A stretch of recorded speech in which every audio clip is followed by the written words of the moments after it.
Assalamualaikum warahmatullahi wabarakatuh.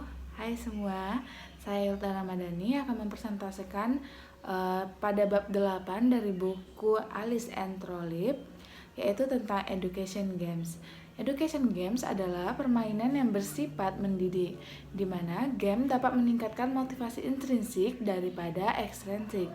Artinya, game yang mendidik digunakan untuk membuat pembelajaran lebih menyenangkan, di mana siswa belajar bukan hanya karena nilai, namun juga terdapat dorongan dari dalam diri mereka. Contoh dari education game yang pertama yaitu game petualangan. Nah, game petualangan ini bertujuan untuk mengajarkan keterampilan pemecahan masalah, penalaran atau pengujian hipotesis. Untuk menyelesaikan misi, siswa memerlukan berbagai kemampuan atau keterampilan, termasuk pemecahan atau penghitungan dan mengklarifikasi warna serta pola. Yang kedua yaitu game bisnis. Nah, pada game ini bukan hanya mengajarkan ilmu akuntansi ataupun prinsip-prinsip dalam menjalankan bisnis, namun juga termasuk aspek persaingan dan produk. Yang selanjutnya yaitu adalah game papan atau board games. Yang keempat game tempur, game logika dan teka-teki, dan game kata-kata. Faktor-faktor penting dalam mendesain games. Nah, yang pertama yaitu tujuan. Tujuan di sini merupakan tujuan dari aktivitas permainan dan harus memperhatikan aspek penting dari desain permainan adalah hubungan antara tujuan permainan dan tujuan pembelajaran. Yang kedua yaitu aturan.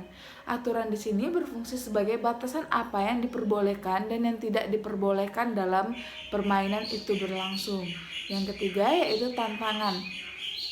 Tantangan adalah bagaimana siswa untuk berusaha mendapatkan dari tujuan, seperti menang ataupun kalah. Yang keempat, fantasi. Fantasi tidak memiliki batasan, namun sebaiknya yang realistis dan ada di sekitar mereka. Yaitu selanjutnya keselamatan, setelah itu hiburan. Hiburan dapat memotivasi siswa dalam belajar sehingga permainan akan lebih mudah.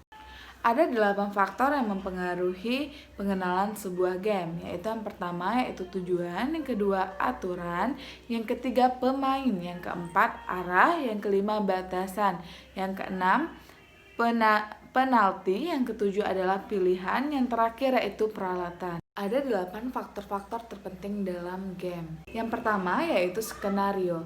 Skenario adalah dunia atau alur bagaimana game itu akan berjalan. Selanjutnya yaitu tingkat realitas.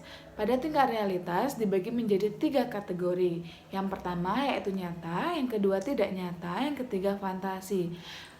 Tingkat realitas nyata merupakan tingkat realitas yang dimana ada pada kehidupan sehari-hari. Sedangkan tingkat realitas yang tidak nyata itu ada pada kehidupan sehari-hari namun dalam bentuk yang lain. Yang ketiga yaitu tingkat realitas fantasi, di mana murni isapan jempol semata atau dari imajinasi pembuat game tersebut. Selanjutnya yaitu pemain.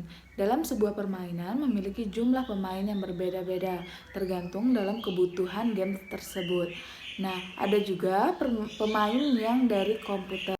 Selanjutnya yaitu peran. Setiap pemain memiliki peran yang berbeda-beda tergantung dari apa masalahnya dan semua pemain harus mengetahui peran mereka masing-masing. Selanjutnya yaitu keingintahuan. Keingintahuan di sini terbagi menjadi 2, yaitu keingintahuan sensorik dan keingintahuan kognitif. Keingintahuan sensorik merupakan keingintahuan terhadap gambar dan suara, sedangkan keingintahuan kognitif adalah keingintahuan terhadap informasi yang dibangkitkan dengan cara yang berbeda. Selanjutnya yaitu sifat persaingan. Sifat persaingan dalam permainan ditentukan oleh 3 komponen, yaitu individu atau tim melawan siapa atau apa permainan yang bersaing. Selanjutnya menang dan kalah. Menang dan kalah di sini sangat penting. Kenapa? Karena dalam sebuah permainan akan berakhir jika ada yang menang dan yang kalah. Di sini harus sesuai dengan syarat dan ketentuan yang berlaku. Ada 4 ciri-ciri game itu telah berakhir. Yang pertama, kita udah mengetahui siapa pemenangnya dan siapa yang kalah dalam sebuah permainan game. Yang kedua, yaitu mendapat imbalan. Biasanya dalam sebuah permainan game didapati imbalan seperti koin. Terus selanjutnya yaitu memberikan informasi. Informasi di sini bisa berupa ranking kita ataupun informasi-informasi selanjutnya. Yang keempat, akhir pesan. Akhir pesan ini bisa berupa upgradean dari permainan yang kita inginkan. Yang terakhir yaitu kesimpulan. Dalam setiap game itu memiliki motivasi yang kuat. Nah, game adalah alat pendidik yang ampuh jika digunakan dengan tepat dan sasarannya pas. Nah, permainan pendidikan harus memenuhi persyaratan dasar, yaitu tujuan yang bermanfaat dan tujuannya harus sesuai dengan tujuan pembelajaran. Terima kasih sudah melihat video presentasi saya. Saya akhiri, wabillahi taufiq wal hidayah. Wassalamualaikum warahmatullahi wabarakatuh.